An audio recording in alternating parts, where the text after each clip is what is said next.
নমস্কার সুধী দর্শক, এই ভিডিওতে বিলে ভাসমান খাঁচায় চালাপোনা উৎপাদন কিভাবে করা হয় সে বিষয়ে কিছু আলোচনা করা হবে।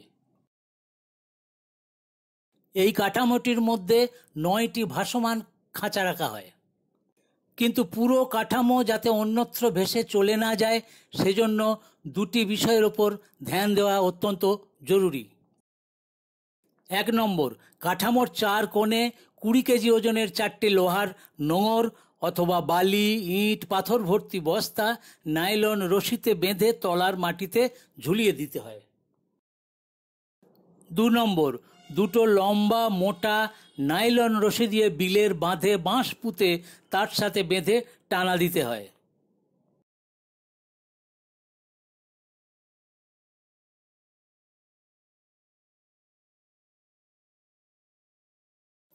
এক একটি খাঁচার মাপ হলো লম্বা 3 মিটার, চওড়া 1.5 মিটার এবং উচ্চতা 1.5 মিটার।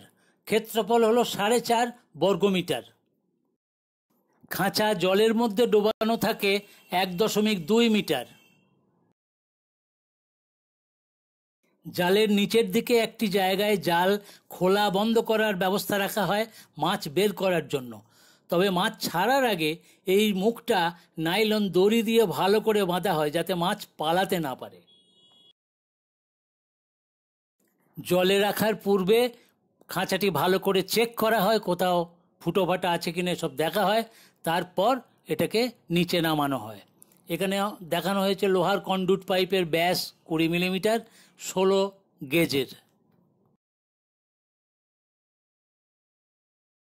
প্রত্যেকটি খাঁচা কন্ডুইট পাইপের সাথে ক্যাটওয়াকের ফ্রেমে নাইলন দড়ি দিয়ে চারদিকে বাঁধা হয় ভালো করে।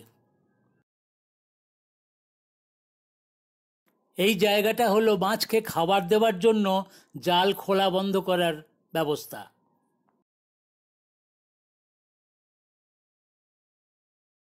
মাছ মজুত করা হয় প্রতি বর্গমিটারে 25 থেকে 40টি।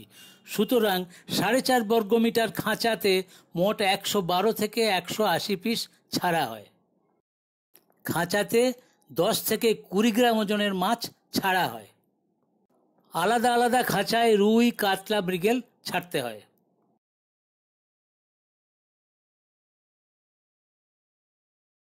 মাছকে যে কোনো এক প্রকার খাবার দেওয়া হয়, গোলা পাকিয়ে ট্রের মধ্যে, অথবা সিঙ্কিং পিলেট যেটা জলে ডুবে যায় তাকে ট্রের মধ্যে, অথবা ফ্লোটিং পিলেট বা ভাসা খাবার।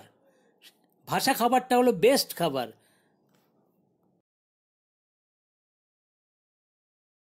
খাঁচার মধ্যে প্লাস্টিক বালতির তলা কেটে উল্টো করে ঝুলিয়ে দেওয়া হয় এবং তার মধ্যে ভাসা পিলেট খাবার দেওয়া হয়।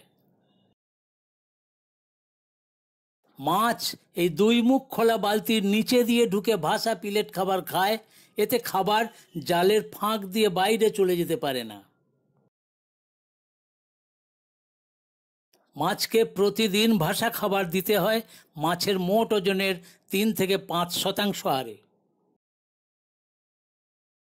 3 মাস পালন করার পর মাছ তুলে বিলে ছেড়ে দেওয়া হয়।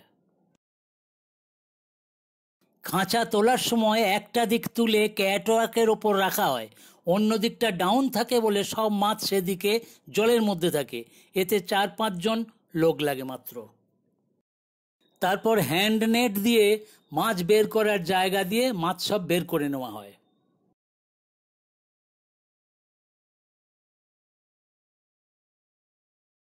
খাঁচায় মাছের বৃদ্ধি প্রধানত নির্ভর করে মাছের প্রজাতি, মাছের ঘনত্ব, খাবারের প্রকার, খাবারের পুষ্টিগুণ। খাবারের প্রকার মানে এটা ভাসমান খাবার না পিলেট সিঙ্কিং খাবার নাকি ডাও খাবার, গোলা পাকিয়ে যে খাবারটা। কাতলা সর্বাধিক বারে 3 মাসে 100 গ্রামের বেশি হয়। রুইয়ের বৃদ্ধি 80 থেকে 90 গ্রাম 3 মাসে। মৃগেলের বৃদ্ধি একটু কম, 30 থেকে 40 গ্রাম 3 মাসে।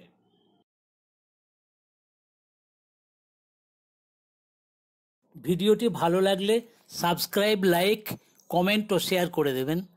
সাবস্ক্রাইব করে বেল আইকন টিপে দিলে আমার পরের ভিডিও অটোমেটিক আপনার মোবাইলে মেসেজ চলে যাবে ও দেখতে পাবেন খোঁজাখুঁজি না করেই।